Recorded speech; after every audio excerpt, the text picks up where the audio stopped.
वड्डीच्या मरगुबाई देवीचे तोंड वळले ईशान्य दिशेला, चमत्कार की प्रकोप? मिरज तालुक्यातील वड्डी गावात आज सकाळी एक अद्भुत घटना घडली असून ग्रामस्थांमध्ये याची जोरदार चर्चा सुरू झाली आहे। वड्डी येथील प्राचीन मरगुबाई देवीचे मंदिर सध्या पुनर्बांधणीच्या प्रक्रियेत असून मंदिराचे बांधकाम अद्याप अपूर्ण आहे। दररोजप्रमाणे आज सकाळी मंदिरातील पुजारी पूजा करण्यासाठी आले असता त्यांनी एक धक्कादायक बाब लक्षात आणून दिली। अनेक वर्षापासून देवीची मूर्ती पूर्वेकडे तोंड करून विराजमान होती, मात्र आज देवीचे तोंड अचानक ईशान्य दिशेला वळलेले दिसून आले। ही गोष्ट समजताच गावकऱ्यांनी मंदिरात मोठ्या प्रमाणावर गर्दी केली।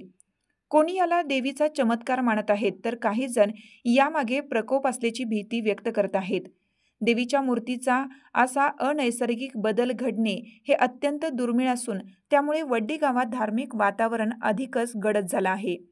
सद्यस्थितीत बांधकाम सुरू असल्याने यामागे भौगोलिक व तांत्रिक कारण